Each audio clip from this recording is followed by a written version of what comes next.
guess, rested Rudy with those 4 fouls that happened at the end paid off. I tell you what, I couldn't get him back in quick enough, but he got those fouls. I thought the fouls got him out of rhythm, during the game. But again, we got to shore up our defense, our pick and roll defense, our transition defense. That's one of the most I think we've given up is 70 points in the paint. Ty Lawson, I tell you what, he's a jet.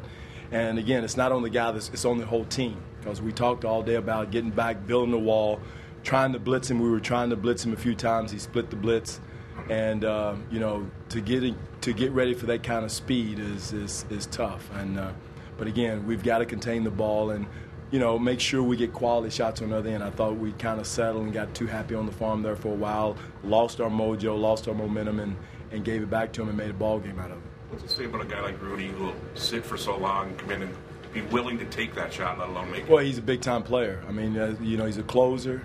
On his roll card, it'd be all across the front of it, closer. And he's done it his whole career, done it at a high level in playoffs and big games. He's done it against us in Dallas. And so I've seen him do it so many times. And so that's what he does. And, that's what everybody else is growing into that role. DeMar is going to be there soon. He did it for us in Orlando. So, you need two, because, sooner or later somebody is going to take out the first option. So you're going to have somebody else to step in that role, and DeMar's right there. What's the thought? So Lucas plays a role in the... Huge. John came in and gave us a big-time spark. Bless his heart, he ran out of gas. He got tired. But again, I thought his spark was huge off the bench. Again, a team that's really being aggressive like that, trapping.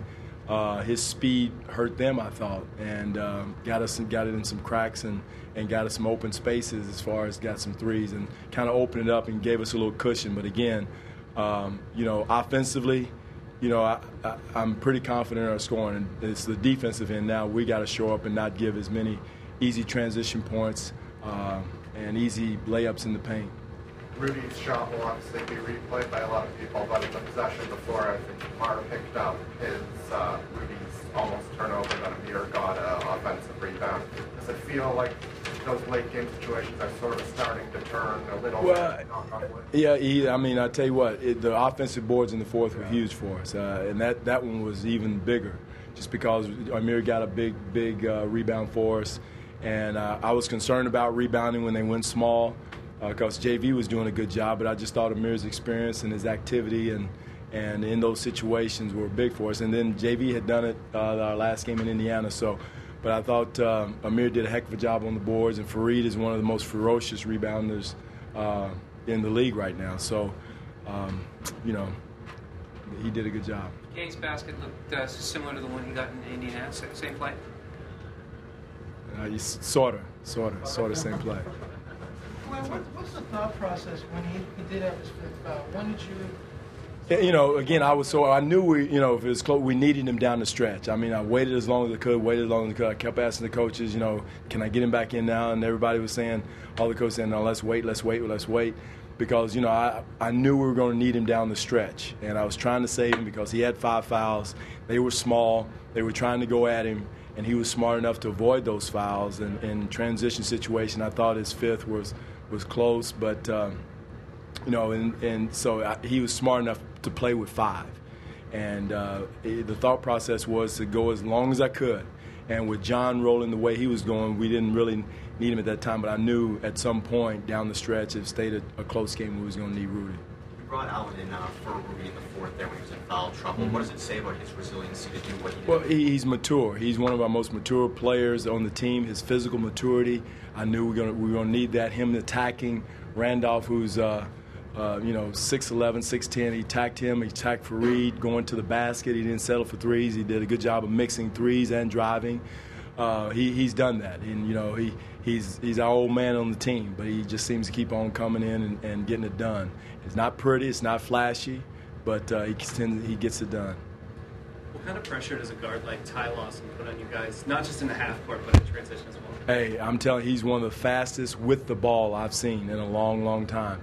I remember a kid at Southern University, Avery Johnson, when I was coaching at Kentucky. I thought he was the fastest at a young age. This kid is a jet, and that's why they average 110, whatever it is, a game, because he gets it up the floor and that type of thing. So he's hard to guard. Well, it looked like Andreas. His looks, they look good. Well, I thought he wasn't himself. Didn't have the same zip, having the flu like he did. I thought zapped him a little bit.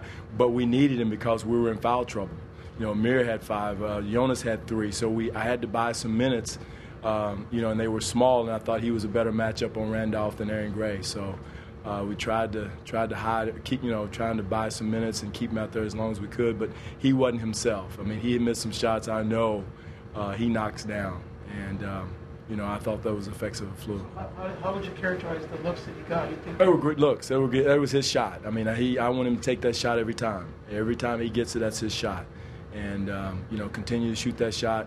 And when he gets his strength back, I mean, he gets off the flu bed and comes in and plays. So, but a good team effort. I'll take it. Like Eric said, we've had enough not go our way that way, and things fell because tonight was a grinder.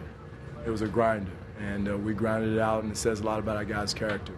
You got some good minutes from Landry there as well in the third quarter. We did. Again, everybody that walked on the floor gave us something. And I thought Landry's activity, his cutting, his rebounding, his defensive effort against Randolph. Again, he's guarding a guy 6'10", 6'11", and I don't know what Randolph was a draft pick, but he's a talented young man. And so that team's a talented team. George does a heck of a job. He's been my mentor. He's one of my friends in coaching. And that team is going to go a long way just because of his coaching and also the team they've put together. What's the biggest challenge when the game turns into a small ball? The biggest challenge is is making sure that and they were trapping and make sure we have enough ball handlers on the floor and guys that can create for someone else once they trap in a small ball situation, because that's we kind of ran into that, and that's where John really bailed us out. He and Callan are together. We had 2 ball handlers in there against blitzes, and they had to take it off a little bit, so that helped us a little bit. Thank you.